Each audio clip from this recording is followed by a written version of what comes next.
नमस्कार, स्वागत है आपका और मैं हूं आपके साथ सपना दीपक वद्देशिया। बुलेटिन का आगाज करेंगे।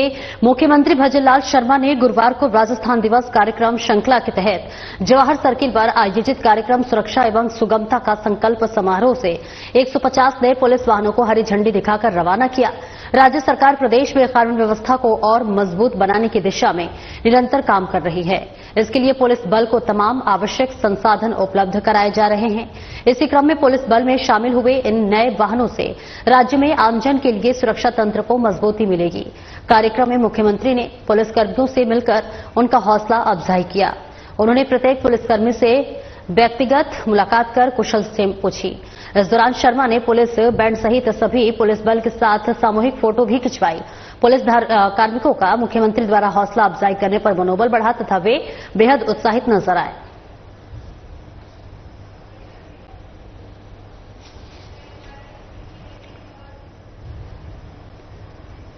और राजस्थान दिवस के अवसर पर पर्यटन विभाग की ओर से आयोजित हो रहे सप्ताह भर के कार्यक्रमों की श्रृंखला में उप मुख्यमंत्री दिया कुमारी की उपस्थिति में जंतर मंतर पर विशेष योग्य जन बच्चों के लिए गुरुवार को देखो अपना शहर जागरूकता यात्रा का आयोजन किया गया। उप मुख्यमंत्री दिया कुमारी ने इस अवसर पर विशेष योग्य जन बच्चों से स्नेहपूर्वक बातचीत भी की और इसके लिए आत्मीय संवाद से विशेष योग्य जन बच्चे उत्साहित और प्रसन्न नजर आए। उप मुख्यमंत्री दिया कुमारी ने इस अवसर पर कहा कि विशेष योग्य जन बच्चों को प्रकृति की ओर से विशेष प्रतिभा और ऊर्जा प्राप्त है।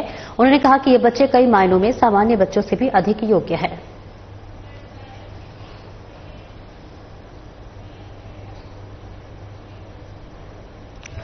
और खबर हनुमानगढ़ के पल्लू क्षेत्र से है, जहां ग्राम पंचायत केलनिया में आज फार्मर आईडी रजिस्ट्रेशन शिविर दूसरे दिन भी जारी रहा। शिविर में बुधवार को 55 किसानों की आईडी का रजिस्ट्रेशन किया गया और वहीं आज दूसरे दिन 35 किसानों की आईडी का रजिस्ट्रेशन किया गया।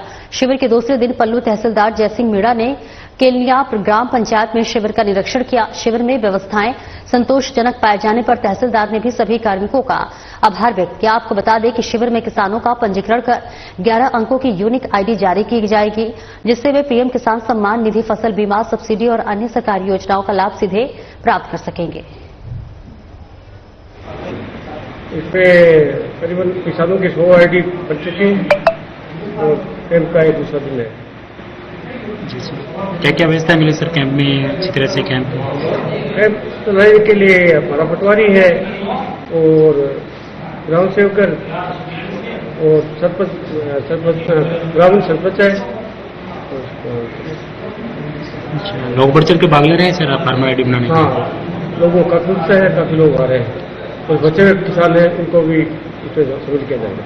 सर, प्रशासन द्वारा क्या प्रयास किया जा रहा है कि ज्यादा से ज्यादा किसान फार्मर आईडी बनाए? जैसे हनुमानगढ़ जिला आज पहले स्थान पर आ जाए।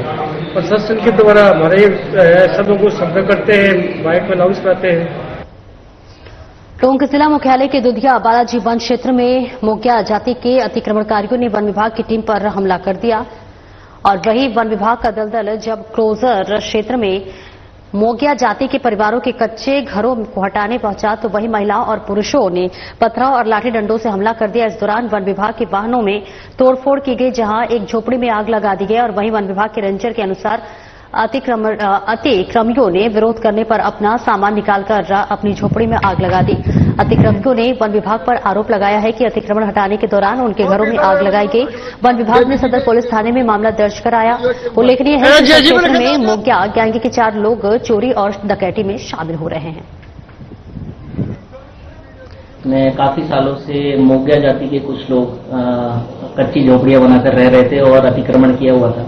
हमारे उच्च अधिकारियों द्वारा निरीक्षण किया गया और उनके द्वारा दिए गए निर्देशों की पालना में उनको अतिक्रमण हटाने की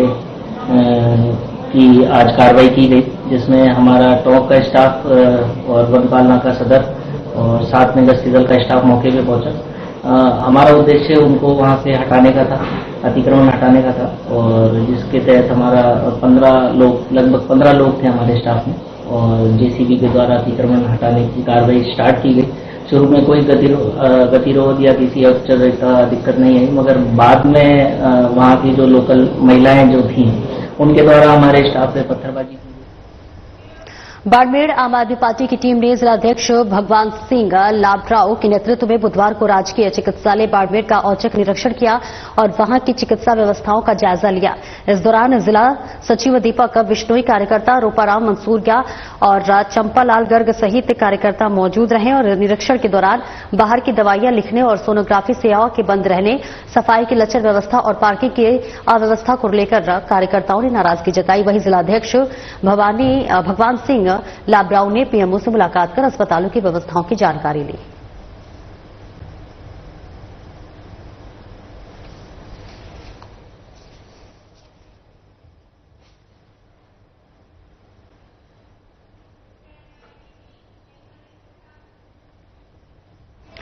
और भरतपुर के परेड ग्राउंड में अंत्योदय कल्याण समारोह का आयोजन किया गया। मुख्यमंत्री भजन लाल शर्मा परेड ग्राउंड पहुंचे। समारोह में सीएम ने दिव्यांगों को इलेक्ट्रिक व्हील चेयर दी, जहां पर प्रदर्शनी का निरीक्षण किया और दिव्यांग बच्चों से मुलाकात की। इसके साथ ही सीएम ने क्या कुछ कहा, आइए आपको सुनवाते हैं। भारत माता की, भारत माता की, बोलिए गिरिराज धरण की, पूछरी के लौटा की, भाग्य बिहारी की, हनुमान जी महाराज की, आप सबकी। आज के इस पूर्वी राजस्थान के जिला भरतपुर से अंत्योदय कल्याण समारोह के इस आयोजन में मंच पर विराजमान कैबिनेट में मेरे साथी जल संसाधन मंत्री श्री सुरेश सिंह जी रावत साहब, आपके अपने ही मेरे साथी गृह राज्य मंत्री श्री जवाहर सिंह जी बेड़म साहब, माननीय हमारे उहेर के विधायक भाई बहादुर सिंह जी कोहली साहब, माननीय नरवई के हमारे विधायक श्री जगत सिंह जी, दीप कुमेर के विधायक भाई शैलेश सिंह जी, कामा की विधायक भाई सुश्री नौक्षम चौधरी जी, विराटनगर के विधायक और मेरे साथी भाई कुलदीप जी धनखड़ साहब, माटी कला बोर्ड के चेयरमैन श्री प्रहलाद सिंह टोंक साहब, सामाजिक एवं अधिकारिता सचिव श्री कुलदीप राका जी, अतिरिक्त मुख्य सचिव ग्रामीण विकास श्रेया गोवा जी, प्रदेश मंत्री भूपेंद्र सैनी जी, पूर्व सांसद रंजीता कोहली जी, पार्टी की जिला अध्यक्ष श्रीमती शिवानी दायमा जी, मंच पर विराजमान अतिथिगण और मेरे सामने बैठे मेरे पूजा योग बुजुर्गों, नौजवान दोस्तों और इतनी बड़ी संख्या में आई मेरी माता बहनों, सबसे पहले तो मैं आप सभी का वंदन करता हूं, अभिनंदन करता हूं, आप सभी को नमन करता हूं। मेरे भाइयों, मैं कहना चाहता हूं कि आज एक ऐतिहासिक कार्यक्रम पूर्वी राजस्थान के इस भरतपुर से प्रारंभ हुआ है, क्योंकि जिस कल्पना को लेकर के पंडित दीनदयाल उपाध्याय जी, डॉक्टर भीमराव साहब अंबेडकर जिस विचार को लेकर के चले थे, हम देश के यशस्वी प्रधानमंत्री नरेंद्र मोदी जी के नेतृत्व में उस विचार को आगे बढ़ाने का काम कर रहे हैं। आपने देखा होगा ये अंत्योदय कल्याण योजनाएं हमारी सबसे प्राथमिक योजना है और इनका कितनी सारी योजनाओं का शुभारंभ आज यहां से हुआ है। मुझे पता है ये ब्रज की भूमि है, यहां से अगर विचार जाएगा तो निश्चित रूप से राजस्थान में नहीं पूरे देश के अंदर जाएगा और उस अंत्योदय को लेकर के हम चलेंगे। आज का यह कार्यक्रम राजस्थान दिवस के उपलक्ष्य में आयोजित किए जा रहे विभिन्न कार्यक्रमों की श्रृंखला में है। मैं आप सभी को राजस्थान दिवस की हार्दिक बधाई और शुभकामनाएं देता हूं और यह श्रृंखला में इसलिए है कि आपने देखा होगा 25 तारीख को महिला सम्मेलन बाड़मेर के अंदर था, कल हमारा किसान सम्मेलन बीकानेर के अंदर था, आज अंत्योदय का कार्यक्रम भरतपुर में है, कल हमारा भीलवाड़ा में होगा, युवा कार्यक्रम हमारा कोटा में होगा, 30 को हमारा जयपुर, 31 को जयपुर, इस तरह के हमारे कार्यक्रम होंगे। क्योंकि हम सौभाग्यशाली व्यक्ति हैं।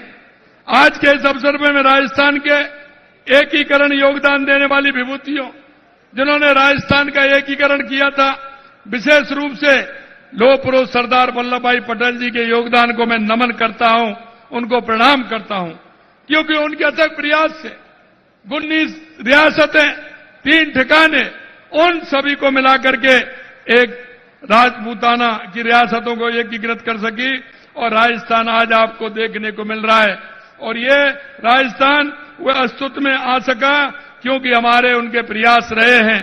मैं ऐसे उन सभी जो इस प्रयास में लगे रहे उनको सभी को मैं प्रणाम करता हूं, नमन करता हूं। वैसे तो आज जो हमारा राजस्थान है वह 7 चरणों में एकीकरण उसका हुआ था, लेकिन मौजूदा आकार ले पाया है।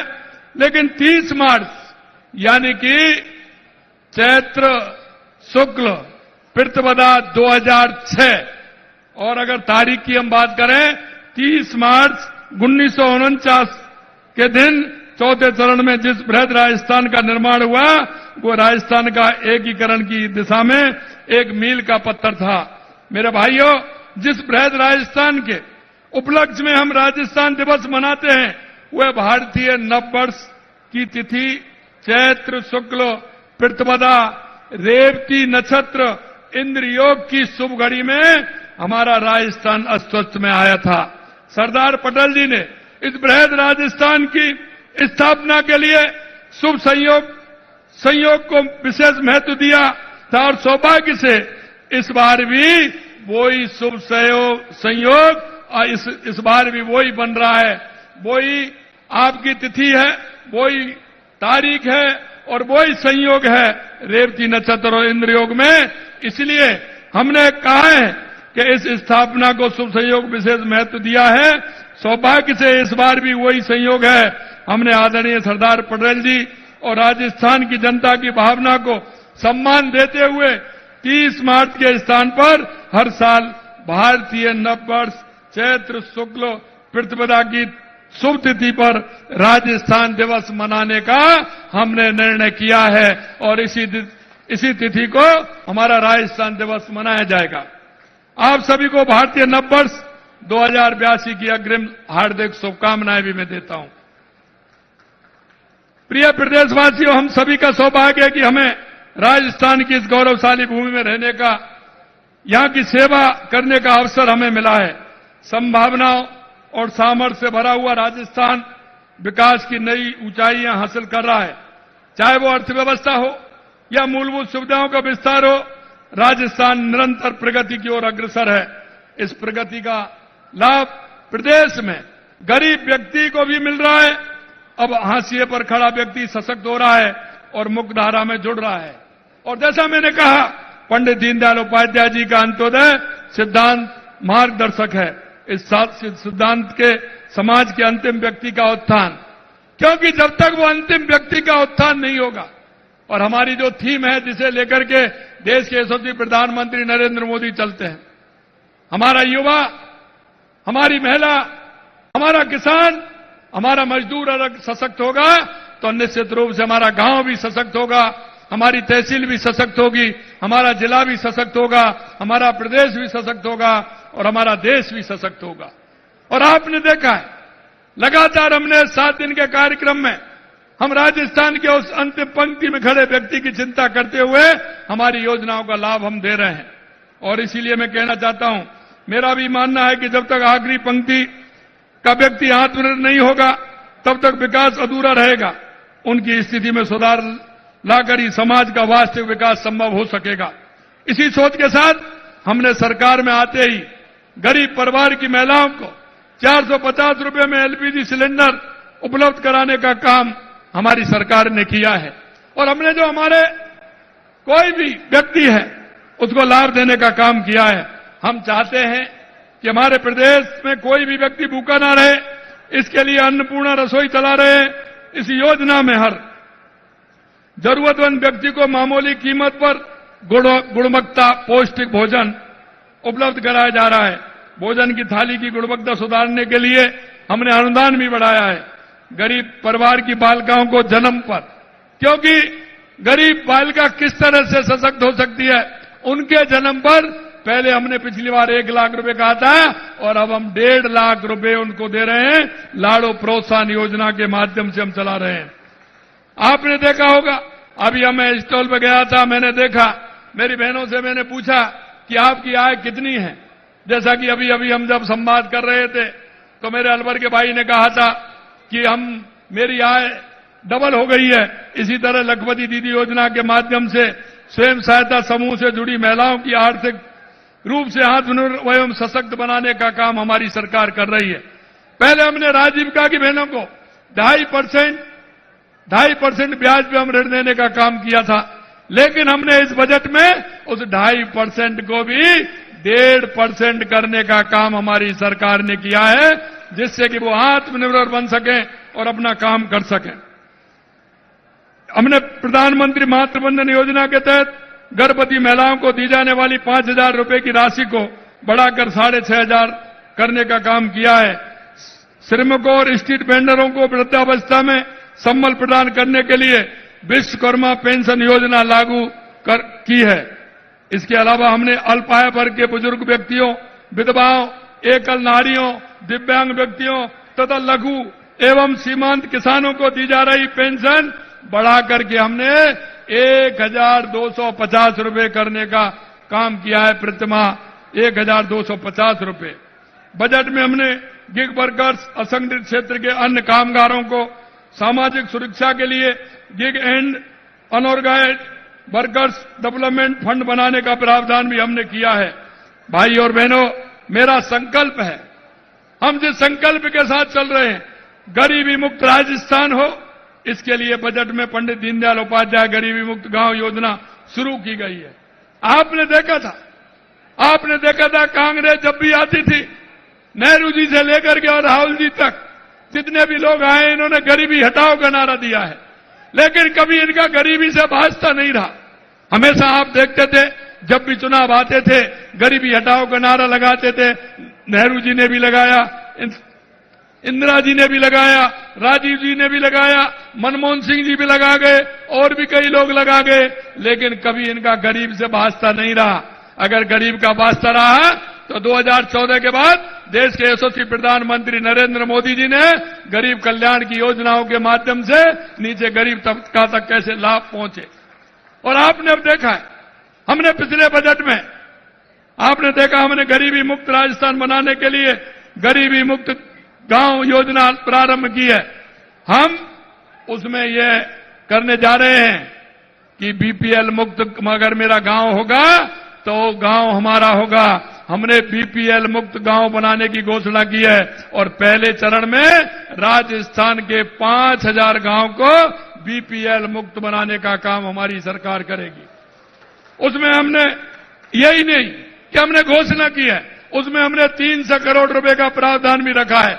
हमारी सरकार की योजना तो है ही, लेकिन उसके अलावा भी हमने 300 करोड़ रुपए का प्रावधान भी उसमें रखा है। मैं आपसे कहना चाहता हूं मेरे भाई और बहनों, हमने इस योजना के लिए दिशा निर्देश भी जारी कर दिए हैं। हमने बजट में विमुक्त, घुमंतु, अर्ध घुमंतु समुदाय के सशक्तिकरण में उत्थान की दृष्टि से दादू दयाल घुमंतु सशक्तिकरण योजना की घोषणा की है। आज हमने इस योजना के लिए दिशा निर्देश दिए हैं। आपने देखा होगा पिछली बार घुमंतु और अर्ध घुमंतु लोगों के लिए हमने पट्टे देने का काम किया था, क्योंकि उन लोगों को आपने देखा अगर स्वामित्व का पट्टा मिलता है तो वो उसे लेकर के कहीं भी जा सकता है। उसके बाद डॉक्यूमेंट्स होता है, उसकी आर्थिक स्थिति सुधारने के लिए वो किसी भी बैंक में जाएगा, वहां से ऋण भी वो उपलब्ध कर सकता है। आज हमने 92,000 से अधिक निर्माण श्रमिकों को 100 करोड़ रुपए की राशि का हस्तांतरण किया है। कोई भी क्षेत्र विकास की दौड़ में पीछे नहीं रहे, इसके लिए बजट में डांग, मंगरा, मेवात क्षेत्रीय विकास योजना के लिए राशि बढ़ाकर के 100 करोड़ रुपए की है। और मैं आपसे कहना चाहता हूं, इस क्षेत्र के लिए विशेषकर हमने ब्रज क्षेत्र भी घोषित किया है। इसकी गाइडलाइन और सीमा तय करके इसके लिए भी 100 करोड़ रुपए हमारी सरकार ब्रज क्षेत्र के लिए, ब्रज विकास बोर्ड के लिए भी हमने 100 करोड़ रुपए उसके लिए भी दिए हैं। मेरे भाइयों, इस राशि का हमने आवंटन कर दिया है। स्वामित्व योजना के तहत समस्त राजस्व ग्रामों को ड्रोन सर्वे पूरा कर आगामी वर्ष में 2 लाख परिवारों को नए पट्टे वितरित किए जाएंगे। इस योजना के तहत आज हमने 20,000 पट्टों का वितरण किया है। एक दिन में आज ही हमने 20,000 पट्टों का वितरण किया है। लोगों को स्वरोजगार के अवसर प्रदान करने के लिए आज हमने 311 लोगों को डेयरी बूथ अलॉटमेंट किया है। हम माटी कला से जुड़े कलाकारों को प्रोत्साहन। तो आप सुन रहे थे मुख्यमंत्री भजनलाल शर्मा को। फिलहाल मेरे साथ इस बुलेटिन में इतना ही। दीजिए इजाजत। नमस्कार।